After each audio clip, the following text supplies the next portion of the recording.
Welcome everyone, and thank you for joining us for our live panel session for the FBAA 2020 Commercial Masterclass, brought to you nationally. Now, I'm Peter Switzer, as you probably all know. Now, I will be your MC and host for today. Today is our last session for the week, coming to you live. As you can see, there's a whole lot of stuff going on here.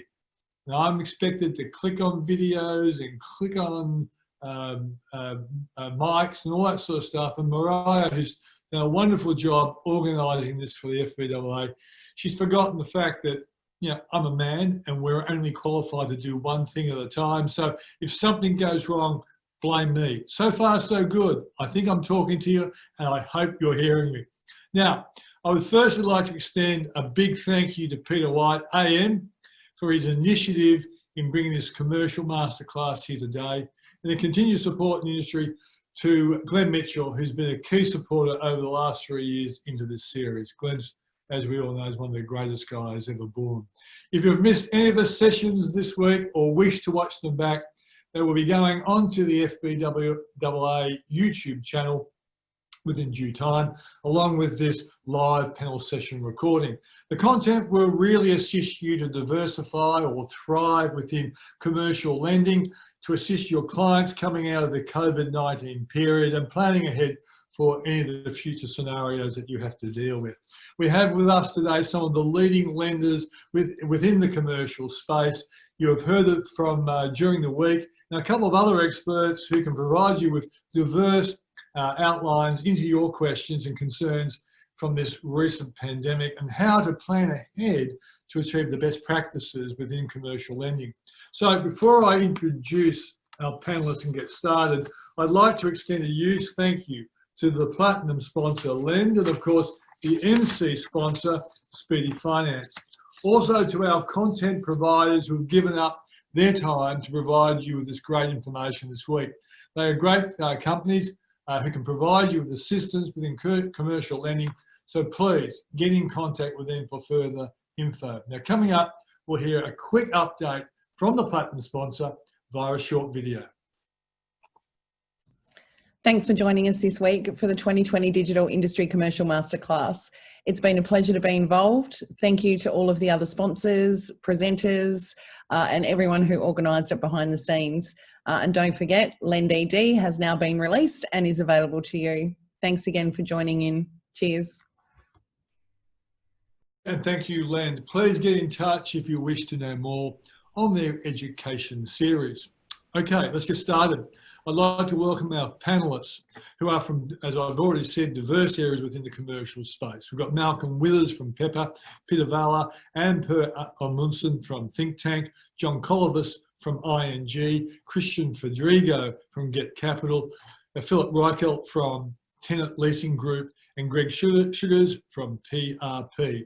You can grab their full bios by downloading the ebook from the FBAA website, also with other info from this week's masterclass.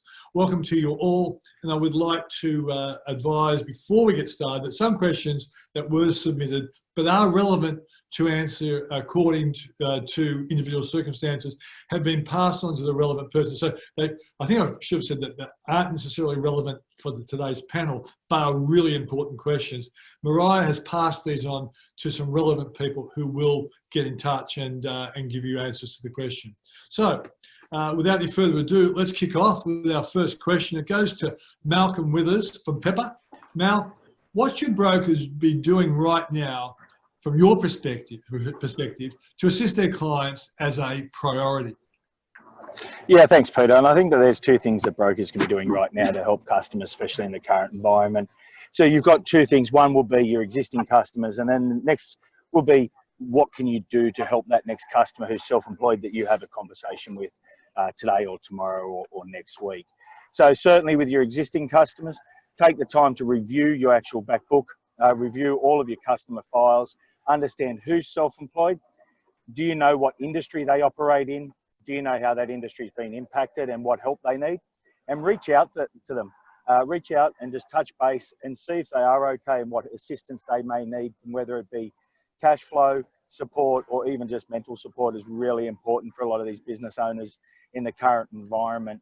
And then those customers that you're about to meet again, every self-employed customer, don't go to just how they earn their money and their financials. Take it to the next step and understand their business industry and the micro industry that they operate in. You know, we see within the industry sets, you know, retail, if I call that one out as one of the key areas, but within retail, you have micro industries within that. So whether it be somebody who's retail, who's using it for health or essential services versus non-essential services in specialty retail and things like that. We've seen through the initial parts of COVID, the real big impact in the hospitality, food and specialty retail. But we're also seeing that through isolated within regional areas, regional locations. So if we look at Victoria, is certainly far ahead of having to go back through that pain again. So the customers, your customers who are self-employed, have felt that pain first up. How are they going to fare this next round? And make sure that you touch base and have that conversation with them to get to know their situation and their COVID story specifically. It's funny, Mal, as I listened to you, it reminded me, you know, many years ago, it would have been early 1990s, I interviewed that great American business speaker, Jay Abrahams. And he said, so many people worry about, you know, making money with each customer in the short term, but in reality, it's keeping a customer for the long term. That's how you should assess the real value of a customer. And during these sort of really challenging times, it is the time where sometimes you might take a smaller margin or do a better deal. And that will really be remembered when the good times come again.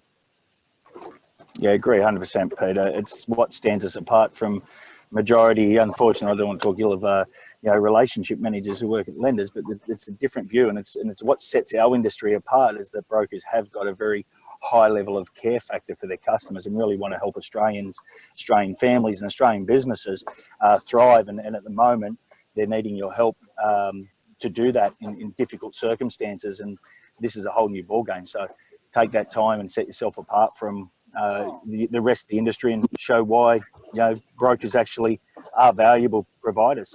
Yeah. Now, before I ask my next question, everyone's watching you. The thing is, where in the hell is he? Where are you at the moment? Oh, Peter, you fessed up, mate. I actually didn't want to turn around and fess up where I was. I've sort of got tired of my little COVID corner in my house, so I decided to come out into the sun and enjoy a little bit of Sydney's best. Sorry for those in Melbourne, but this is what the outdoors look like at the moment. Yeah, okay, mate. Look, mate, you know, my job is always to ask what the viewers are actually thinking. That's my point of difference. Okay, next question. Now, the credit landscape over the next 9 to 12 months will be quite varied. How do you see that non-banks will support brokers in navigating this landscape? Yeah, I think that this is a really good question, Peter, because non-banks will become pivotal going forward in the next 6, 12 and 18 months. If you look at the general normal standard banking environment, you have a very narrow risk portfolio, or very narrow risk appetite. When you look around full doc lending and the way in which traditionally we've looked at the history to be able to show serviceability of a customer's loan, what will happen going forward for you? And if you don't have relationships with non-banks or not used to or exposed to them, I encourage you to reach out to your non-bank BDMs and have a conversation and get to know what they have to offer, because going forward, non-banks will become very important to self-employed customers. If we just think about it from that historical view, that's changed. You know, if we look at the way in which we look at 2 years financials in the banking industries, well, we've seen a downward trend coming into 2020 financials, coming into this financial period now. So how will that be treated going forward in the future? And more important, alternative documentation solutions will become the way to solve problems for our self-employed customers across not just their commercial lending needs, but also their home loans, and be able to help them realise the dream of home ownership and helping Australian families is alternative documents will be the solution. And that's a big part where I don't think traditionally the risk appetites of lenders or banks will be able to make that pivotal change quick enough, and willingness to let go of that historical view of financials to what it is now, because we'll see customers move out into a new norm of trading. May not go back to the way that they were trading historically for some time, but certainly their new norm will be, I can still show serviceability, but my financials won't show that historically, but I can show it through my trading statements, I can show it through my BAS, or simply through confirmation from accountants, and that is going to be a big piece, and that's, we've done that at Pepper for 20 years now, so all of the lenders who do alternative documents document lending will become a broker's very good friend, I think, over the next 9 to 18 months. Okay, great stuff. Remember, guys, on the panel, if you want to add anything or say something, just put your hand up. This next question goes to Pete, Bella, and Per. SMSFs, they've experienced significant growth over the past 3 years. In fact, even over the last 10 years, it's an amazing growth. What are your thoughts post-COVID-19 in the commercial lending markets? I know you're going to share your thoughts, so I'm going to jump in before you. Okay. All right. So let me jump in. I'll be really quick. So look, the way I can tell you what we've seen at the moment is it actually hasn't slowed down on the commercial front for us, or the residential front on SMSF, which is really interesting. When we look at the balance of our sales funnel at this point, things have tapered a little bit here and there, but commercial SMSF, still kicking along. So it's an interesting thing at the moment that people are still doing SMSF transactions, be it through in-specie transactions or, through just a normal purchase. But there seems to be activity. I mean, Per, you think this is still going to roll forward as well? I do, and I think there are probably two parts to the answer to that question. One is the popularity of SMSFs in general, and a good steady increase. There's some debate about the statistics because the stats are provided by the ATO, the regulator, and they're based, the real firm ones are based on June 30 annual returns. Well, they don't get those in for a year after the fact, so they do estimates. But they do show steady growth, and I think that'll continue. The other aspect to that, though, is what about people borrowing within SMSFs, and why would they choose to do that? And the beauty of the SMSF is it's the only superannuation entity in which you can hold real property. And people, especially in the environment we've had the last 6 months or longer than that, people are more and more looking to real property as an investment vehicle, and more often than not, you need to borrow, and you can do that within an SMSF. I'm going to ask her a question, Pete. Sorry, just on the side. So as a security point of view, borrowing in an SMSF structure, if things go sideways in my business, can anyone touch the asset that's sitting in the SMSF? Yeah. So from a safety point of view, do you think people invest in that part to protect the asset? Listen, it's a limited recourse borrowing arrangement, and what's in your SMSF, like other superannuation funds, is protected if things go sideways. Say you go bankrupt. People are not going to get the assets there. I honestly don't think that most people choose SMSFs for that reason.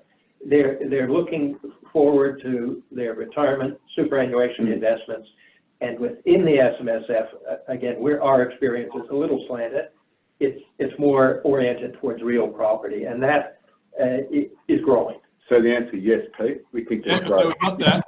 I tell you what, I'm going to have to share my fee with you, Pete, because you're asking really good questions there, mate.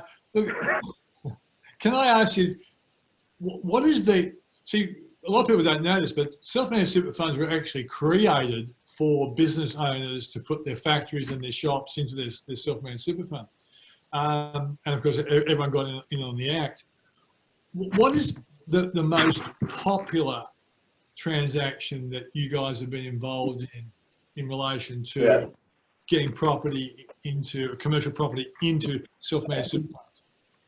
It's such a good question, Peter, and your preface to it is also so relevant. It is exactly that.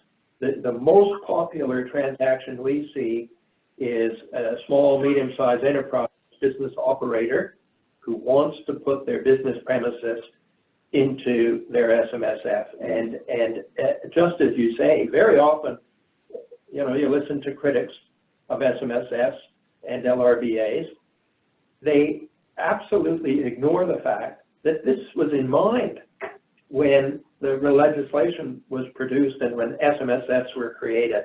So it's a tremendous vehicle for the self-employed owner-operator. Yeah, great stuff. We'll come back with a couple other questions in a moment. Next one is John Colibus from ING. John, from your vast experience, what is the most common trap brokers fall into when putting together a commercial loan summary document?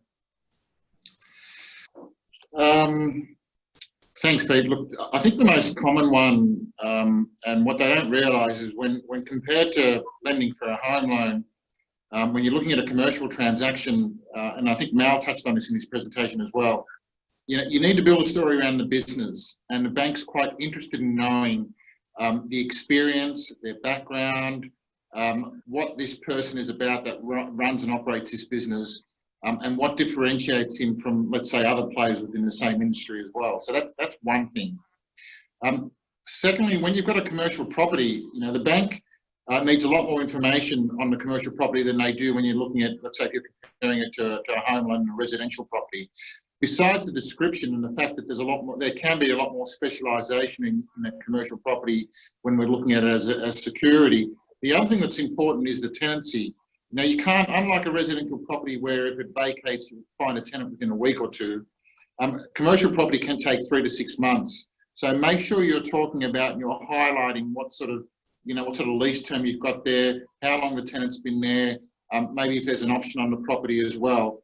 So, really dig into that property and present as much information as you can on that particular property. And the final thing I'd say, without getting too bogged down is, the needs of your average SME is a lot more complex than your average, consumer or personal borrower. Make sure when you're presenting the transaction that you're using tables and you're extrapolating things like, you might have a multitude of loans that this particular customer needs rather than one loan. So make sure you're listing all those loans and sort of talking about each one of them individually. Even when it comes to properties and assets and liabilities, you'll find that there'll be a lot more properties, a lot more debts. Make sure you're using a table format to present it, because the easier you can make it look to a lender, the more conducive they're going to be to giving you a positive hearing on a transaction. That's my main tips. Yeah, John, have banks or all lenders generally become really more forensic when it comes to looking at the qualifications of a potential borrower inside a self-managed super fund? Not so much. Well, self-managed super fund, I'd probably revert that back to Peter and Per, because sorry, if you pull self-managed, I've got it pen and per on that one, but just generally speaking. Look, a little more forensic. I think the transaction needs to make sense, and you need to be talking about how the customer is dealing with COVID-19 at the moment and what impact it's having on them. I think one thing that I've noticed has been introduced across the board is more up-to-date financial information by way of either a BAS statement or even some more transactional history, where you might have a lender that may not normally want to see a transaction account like us, but at the moment we may want to see that. And I don't think, I think we're trying to be as flexible as possible, because at the moment we want to be supporting small business as much as what we can. But you need to be talking about how they're dealing with the current situation. Because one thing we're surprised about is that, I don't think, sure, there are some obvious industries like the travel industries that have been impacted more than others. But when we look at customers that have requested hardship, 3 months into that hardship period, we're doing some outbound calling at the moment, and about 50% of them are stating that they don't need it anymore. Mind you, that was a few weeks ago. That may all change. But when I did an analysis about the industry mix of those that are cancelling out of their hardship at the moment and can resume normal payment, it was fairly consistent across all of them. I couldn't really pinpoint one industry that was doing it worse than the others. And again, other than some of the obvious ones. Yeah, well, it's funny, I read something brilliant the other day, which I actually wrote. And I tell you what, the one thing about an online conference, you don't know whether people are laughing or not. At least I can see my panelists having a bit of a chuckle. What's really interesting for me is because we actually have kept our business going, and I just keep yelling at all my young people, stay 3 pizza boxes apart, because we're doing a lot of TV stuff, covering, explaining what's going on. So in a sense, we are an essential service. So we've kept going on through this. But in Sydney, in the CBD, it's like a ghost town. It's getting a bit better now. But what we've got in Australia at the moment is two economies. You've got the CBD economy and the suburban economies. And the suburban economies are doing fantastically well. Like anyone's got a cafe in a suburb, they're getting their Saturday and Sunday trades 7 days a week. So a lot of those companies or cafes put in and businesses put in, oh, we're going to be absolutely nailed by the coronavirus. Come April or come May, they're doing really, really well. The great thing about JobKeeper is that the government has basically allowed them to keep getting JobKeeper all the way to September. So I don't think the fiscal cliff everyone talked about is going to be so significant, particularly since they've actually added more JobKeeper, even though it's more tiered, a little bit more reviewable. But still, I think what we're going to see over the next 3 or 4 months, things are going to be a lot better than people are predicting. Quickly before I go to Christian, that little question I threw to John around self-managed super funds, are the lenders getting forensically tougher on, owners of businesses who are trying to put their shops and factories into their self-managed super fund? Yeah, good question, Peter. The interesting thing about SMSF lending is you've really got two key areas to look at. One is all of the regulation and compliance, and you got to make sure that that's all right. But then all of the normal lending criteria and as you put it, the forensic analysis is extremely important, especially when you're financing someone's owner-occupied property. So, the property has a certain value, but a lot of that value is dependent on the business that is occupying it, the tenant. So, yeah, we do that sort of analysis. Some lenders dropped out of the market, as you know, because I think they found it a bit too hard. Others are like us doing more and more, and I'm sure they are doing exactly that same sort of detailed analysis. I think something that Mal said, and that's in regards to the alternate type lending, is something that's definitely going to be raising its head for sure. Like it's what cash is now and what income is right now to service your deals. It's not the historical stuff we used to use. And it's again what John was saying as well. We're looking at how a business is trading at this point in time, whether it's a BAS statement. Now, the last BAS is probably not going to give you a lot, but looking at what your current debtors are, what your current sales is moving forward, I mean, absolutely, that's what we're looking at now. What is the position today and moving forward in your industry? So I agree with Mal and John absolutely there as well. Yeah, Christian Federico from Get Capital. And Christian, brokers has seen a massive competition challenge in the short-term funding markets over the past 3 years. How do you see these markets operating post-COVID-19? Yeah, good question, Peter. And big fan before we begin. Look, Thanks. I think competition is actually a really good thing. I think for a number of reasons, it raises the awareness or the profile of any sector, specifically non-bank lenders out there and the emergence of. And look, it provides more choice and access. And brokers, one of their key value contributing points to customers is all about providing choice and access. So I think it speaks to that. If I think about what the landscape's going to look like post-COVID, there's probably two key things I'll talk to. The first is really the separation of the pack. I think in these times, the strong are going to get stronger and the weak are probably going to get a little bit weaker. So those who are well capitalised, strong balance sheets, and obviously a really clear competitive advantage, I think will emerge the winners in this instance. And look, those who obviously aren't as sort of solvent and strong may, I suppose, see themselves in a far worse position coming out of this. Look, the other thing I think is product innovation is going to be the real key driver of success here. I think you're going to see a lot more customer-centric, tech-driven solutions. I think it's fair to say, I'm sure everybody would agree, the amount of innovation and tech investment as a result of COVID has increased. So any business is probably investing far more in expediting all their tech projects in the interest of more customer-centric solutions. So look, in a nutshell, post-COVID, probably a few key dominant players there and far more customer-centric solutions, and things like open banking are really going to continue paving the way for these solutions as well. Christian, if you could say one standout characteristic of the brokers who seem to be really dealing with coronavirus the best, is there one characteristic that sort of seems to stand out? Yeah, it speaks to what everybody's emphasising here on panel. The importance of the story and really embedding yourself in your customer's business to understand how they're managing their way through this crisis. So I guess you could say customer centricity probably comes back to that same point. How well do you understand what your customer's going through? How have they adjusted their business model to suit? Do they have a BCP in place?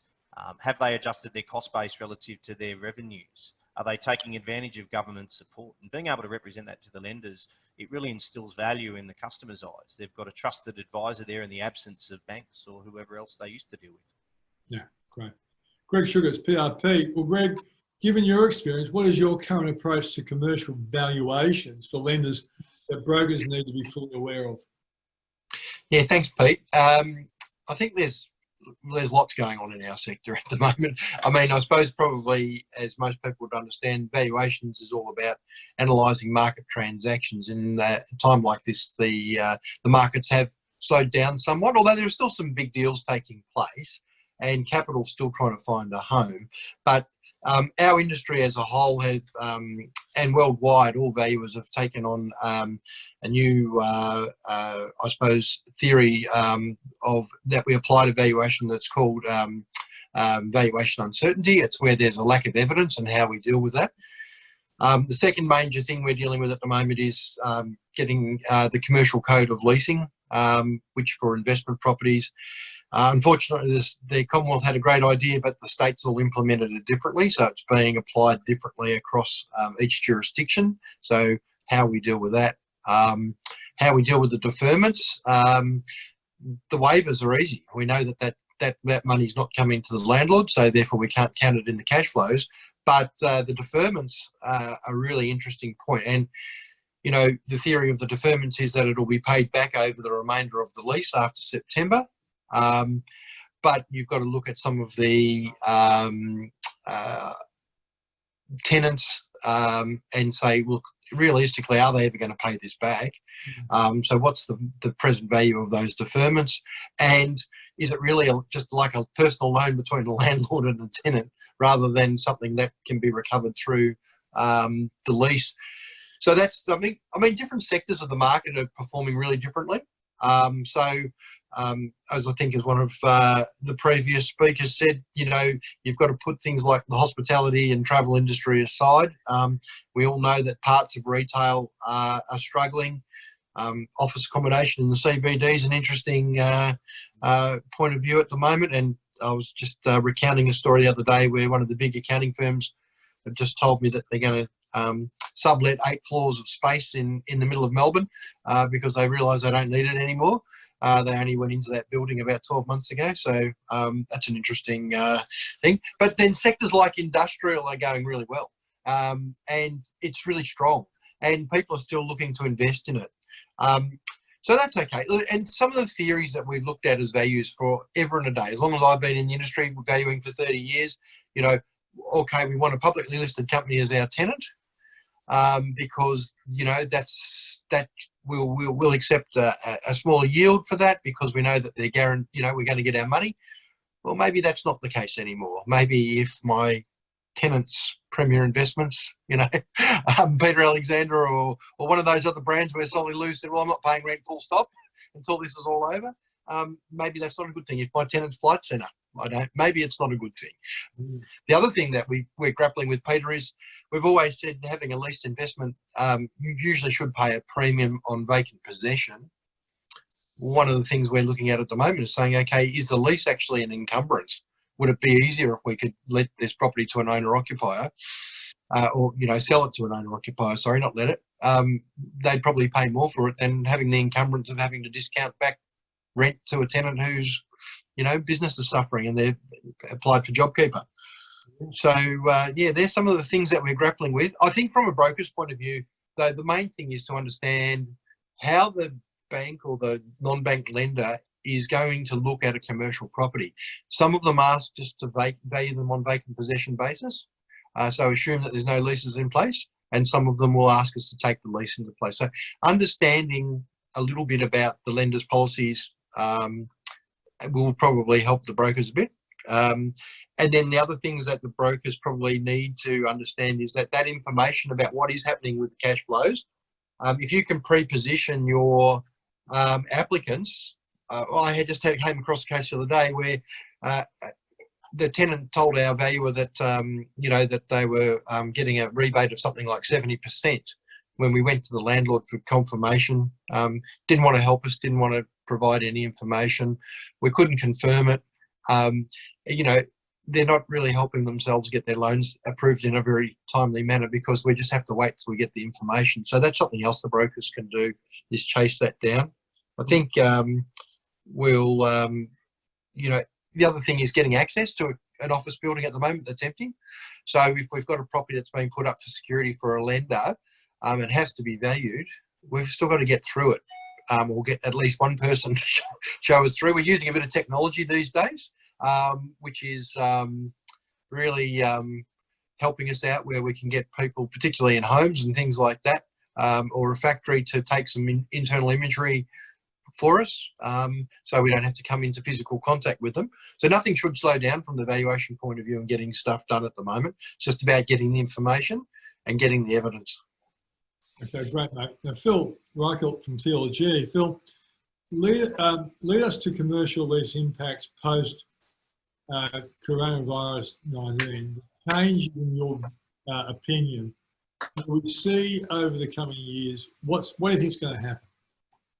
Yeah, thanks, Pete, and thank you for having me on the panel. And just welcome from the Sydney CBD ghost town. I'm looking down Pitt Street here at the moment at the coat hanger, unlike some people on the harbour, but it is a ghost town out there at the moment. There's a couple of people in town, but yeah, not as many as there used to be. But good question, Pete. And obviously, pretty much, I suppose if I start with the code, and Greg's touched on it, and I suppose that's probably what we deal mostly with at the moment.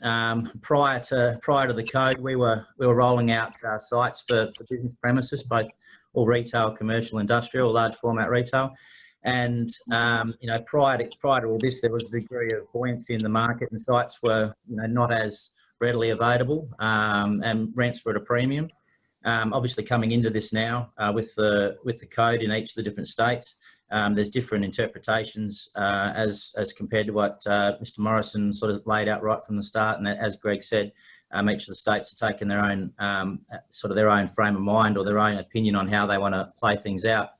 Now, I suppose our direct experience from this and leading in post-COVID, but I mean, we're dealing with all the major landlords at the moment and across all the sectors. So whether we're lucky enough, but we've got tenants that are in the travel industry, unfortunately, and we've got other tenants that are in fruit and veg and neighbourhood fruit and beverage and whatnot who are doing okay, and then we've got the tenants in the middle as well. So sort of we're seeing a mix of businesses that have been affected in different ways, and we're having to negotiate leases based on the code in each of the states, and in some cases outside of the code as well, because at the end of the day, these leases are on foot for all the tenants, and leading on the other side of COVID, there's still a rental obligation, and in many ways, I heard a good sum up the other day. Someone just mentioned it's just like a little hurdle that we're going through at the moment, because each of the tenants have still got obligations with the landlords, through this period. It just means whilst the trading is a little bit bad,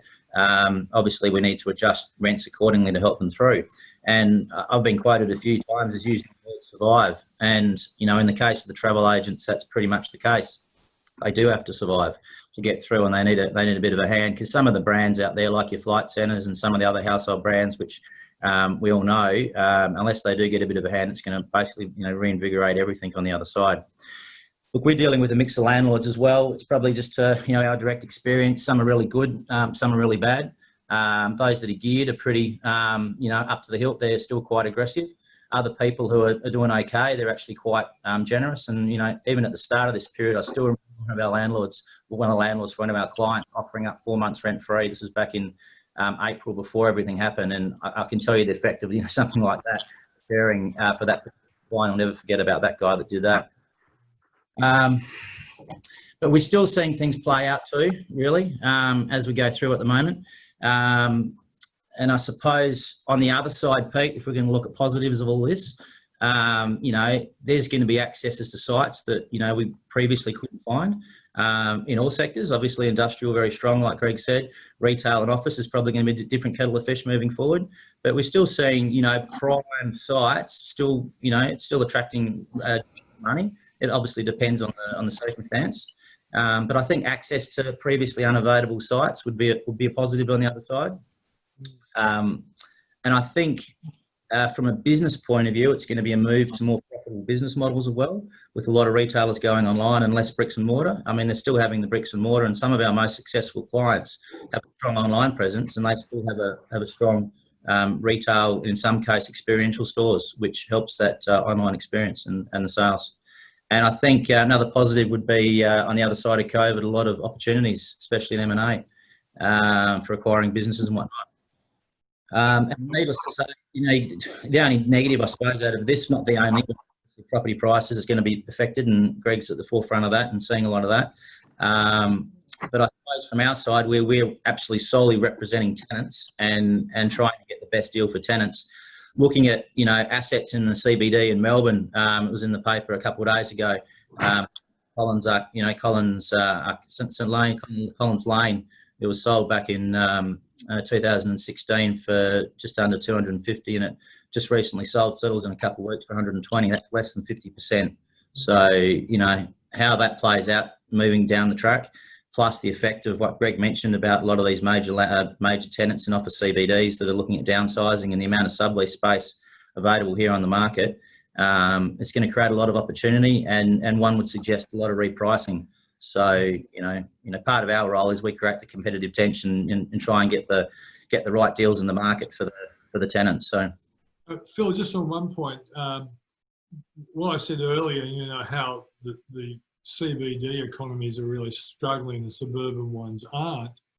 In those areas where those suburban areas, will effectively the value of those properties and effectively the potential rents go up on the supposition that there will be more people working from home and therefore more activity in those little suburban shopping strips and whatever? Potentially, yes, absolutely. I mean, where there's more demand, I've got fruit and veg clients who are trading up year on year. They're paying their rent on the first day of the month, and there's no questions asked. And I can't, subject to what Greg sees being a valuer, I can't see any reason why that, prices wouldn't be going up in these metropolitan neighbourhood centres. If people are staying out of the CBD and staying at home and working from home, people going down to the local coffee shop for a coffee rather than going into town to catch up with people, and these small little businesses are more thriving and creating more retail traffic and trade in these areas, which obviously has a knock-on effect to other users in the areas, which ultimately affects property prices down the track. Then yes, I can see property prices going up, and in the CBD where there's going to be a lack of drop-off in traffic, especially from retail, coming up to Christmas here, a lot of people are saying it's not going to be very busy. And then into next year, it's still an unknown how things play back coming into the CBD. Well, it's affecting the sublease space in the office CBD at the moment, and I have seen a lot of still, aggressively priced stuff, and I've seen a lot of discounted stuff as well. So I think some people are still in denial, and I think it's just a matter of time before things play out. Okay, so here's a question that's been sent in. Some of the people watching the conference today. This is for you, John. How does the overall funding pool look for the next 12 months for commercial funding? Look, I think the funding pool looks fine. There's still plenty of money out there, and it's obviously very cheap as well. I'm not really concerned about the funding pool. It's really more so the banks trying to figure out how they're going to, what the outcome of this is all going to be and what impact it's going to have on their, how many customers are going to be in default after, 3-6 months, if any. I think it'll be a small percentage. But there's a lot of banks that are basically sitting on their hands at the moment, just waiting to see what the outcomes are going to be. And sure, in the meanwhile, they're running certain modelling and the like, etc. But I think that will have an impact, and banks will be concerned for a while moving forward. So the sooner we can get some positive signs in the marketplace, I think the better it will be, because I think SMEs and the banks in turn will react pretty quickly to things returning to normal. Okay, Peter and Per, here's an interesting one. Super funds are being hit right now. Can I be penalised if the property value declines? But well, I was going to say, probably one of the things that a lot of non-bank lenders have, including ourselves, is we don't have revaluation clauses. Right, so once you set a deal with it, it's like a home loan. You don't get your property revalued every couple of years on a home loan. So it's similar to our SMSF offering. Once your property's in, that's it. We don't revalue that asset. So we don't have to worry about if things are trending downwards in regards to that regard. So once you make your loan repayments, there's no issue there. And a lot of non-banks have that across all their lending features, right? Have no revaluation clauses or revaluation policies. That's a real handy thing to have. Some banks are bringing that in at the lower dollar figures as well. So I'll let John talk to that in regards, but in regards to any other penalties. Well, the only other issue there, and I'm not sure whether that's what the questioner might have had in mind, is that you do have to put a market value when you do your annual return. So there's a regulatory, but that doesn't affect us. We don't go out and revalue the property. We look at it as a long-term investment, and so really the cash flows are what draws us. So that rewrite value in the balance sheet number, we don't use that when we're assessing a deal. No, we don't. Thereafter, so. No, we don't. We Okay, use the right. valuation. Here's one Greg for, might have prepared. Right, Sorry. Greg? here's one for Mel or Christian.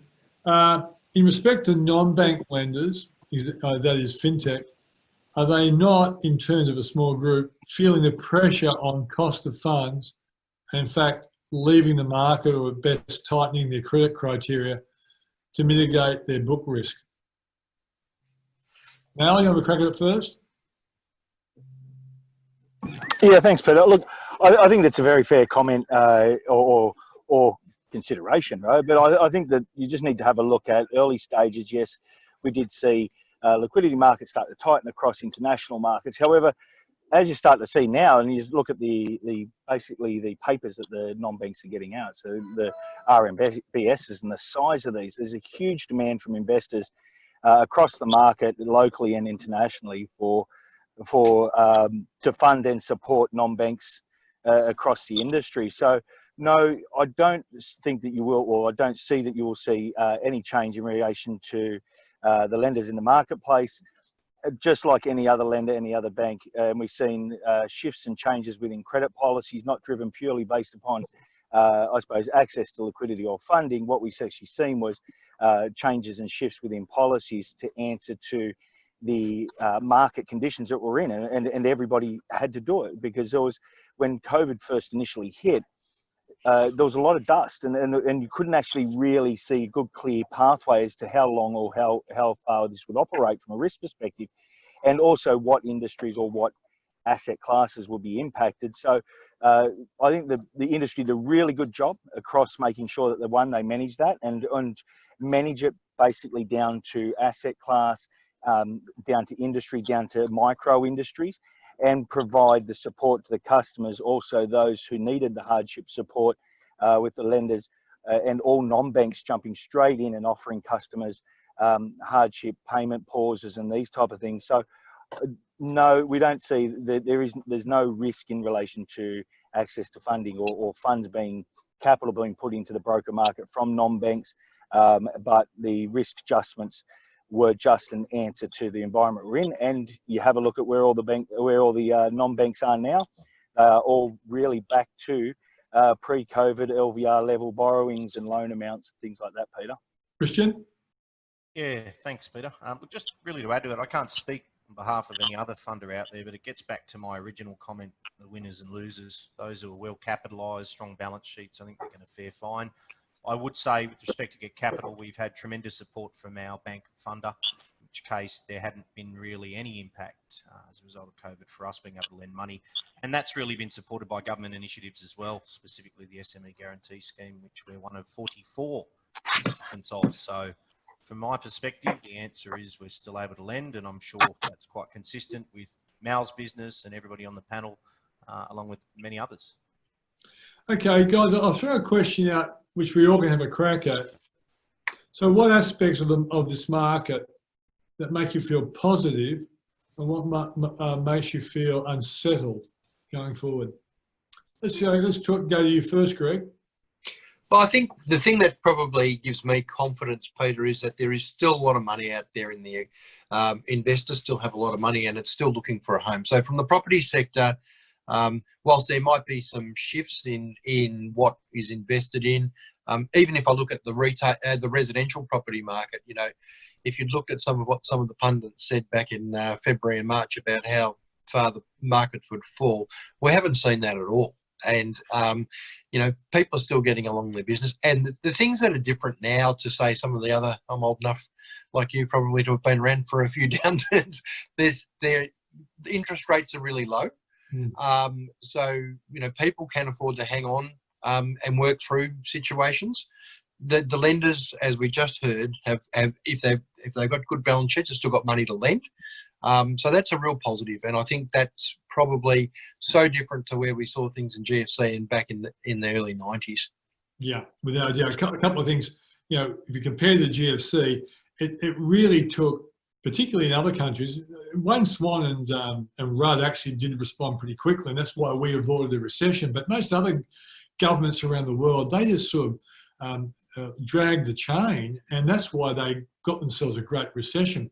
But I'll tell you one thing that's you know, keeping this economy of ours going a lot better than what people are expecting is, remember, there was a 10% contraction call out there at the beginning, you know, when they were talking about 6 months hibernation.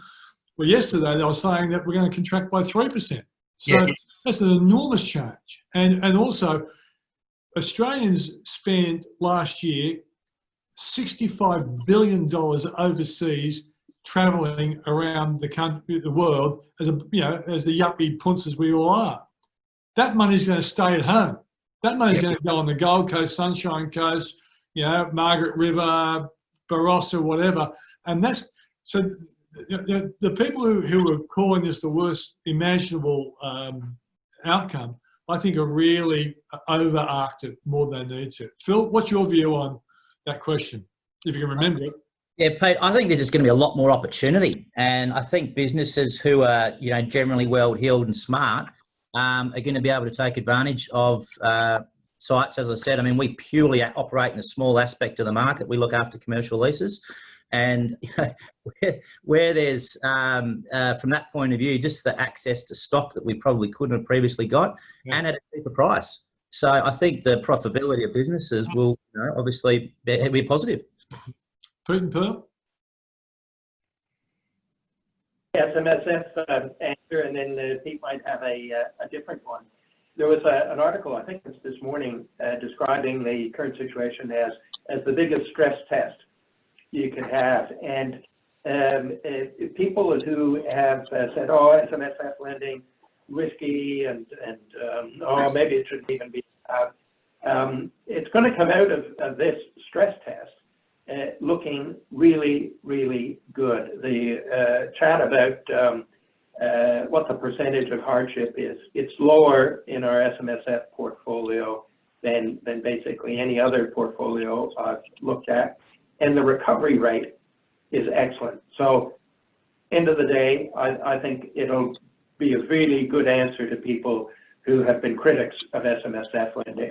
So separate to the SMSF piece, what Piers is saying, echo the same things that the guys have been saying, but basically, I think there's opportunities, like Phil was saying, going forward. There'll be opportunities for customers to change or grow in different aspects now. This COVID-19 is probably going to be here for a bit to stay. It's the new norm, right? So we've got to get back to business and do what we need to do. We've got to keep business flowing. So there'll be opportunities for brokers to help customers make sure they've got the cash flow to do what they need to do. Maybe that's restructuring debt, you know, refinancing, pushing out terms, whatever, to lower their repayments, to increase that cash flow so they can go on to that next project they want to do and get business rolling again. So I think there's great opportunities ahead. Yeah. Now, Mel, you got your hand up, so go for it. Yeah, but I think for what makes me feel good about the market at the moment, let's face it, it's the resilience of the Australian business owners to be able to adapt and shift and change their businesses to create a bit of a new norm in a crisis moment. You know, if we look at, you know, even look at many of the restaurants turn to takeaways. You know, I seen my local hotel, you know, move from, close the dining room, then all of a sudden I could go down and go to the bottle shop, get a case of beer, wander through their restaurant part, get some fresh veggies, bread, milk, and grab a pizza from the restaurant takeaway on the way out the door. So I think that that gives me a lot of confidence that as much as what a lot of businesses go through the pain, but we also, it's just the Australian thing, right? To be able to shift and be resilient enough to create a new norm and continue on and continue to create that new norm until we sort of get back out of this situation. Yeah, I know there's a local restaurant where I live called Bistro Moncur. Now, it's a high-end restaurant. Well, now it's delivering food to people's houses. Now, when business goes back to normal, why wouldn't they keep doing that as well? So, in a sense, that they've learnt something that they never thought they needed, and now they've got themselves a new profit centre. I think there's going to be a bit of a surprise benefit from that. Let's go to you, John, now in terms of the way forward. Look, I think what's buoyed my view of where we're going and what's given me a sense of comfort, and I know a lot of people complain and don't like the fact that they have a perception that Australia is over-regulated, but I think it's times like this that the over-regulation has actually given us a lot of protection as well and put us in a much better position.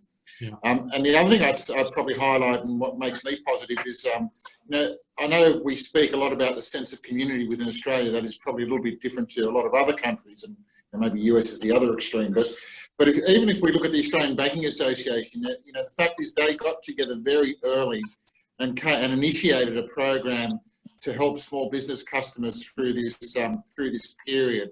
By providing sort of hardship assistance for a 6-month period. And why that stood out for me is because, ING is a global bank, so we got to see what other countries were doing. And I can say early on, my impression is that Australia was taking the lead because, when we're looking at the Netherlands or the UK at the time, they had nothing like what we had in place as far as assisting small business people.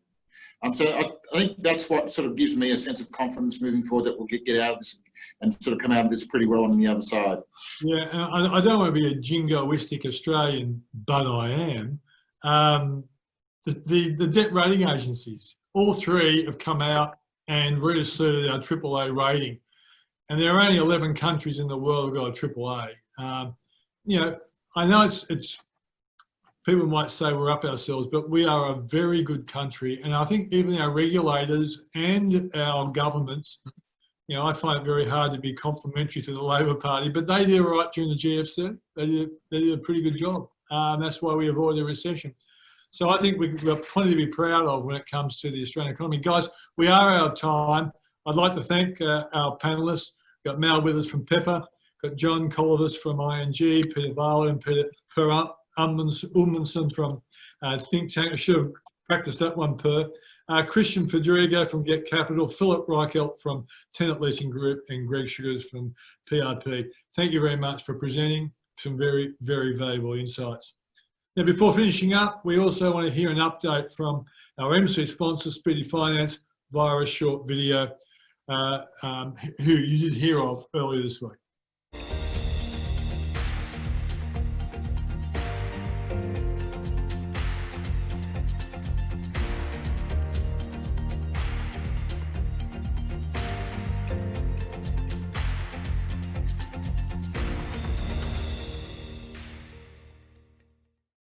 So that 30% number surprised me.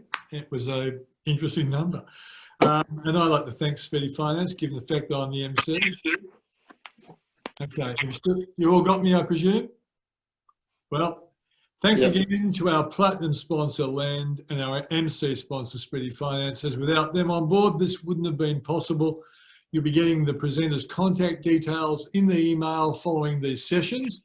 So going and contact them for more information. Then there are the content presenters who've given up their time to compile the info to assist you throughout commercial lending and within these trying times. Also, again, to the FBAA for organising this commercial masterclass, and Glenn Mitchell from Val Financial for helping establish this event and the continued support ever since. Finally, let me add that there are one CPD hour allocated, and the CPD code will be provided in the follow-up email with a short survey to complete, providing your feedback. So please take time to fill this out. And don't forget, you can watch back any of the recordings from this commercial masterclass via the FBAA YouTube channel, which you'll receive this link in the email following this session too. Thanks again, everybody. Enjoy the rest of your day, And as I always say, if you prefer to be rich rather than poor, go to switzer.com.au. Thanks very much for joining me. See you next time.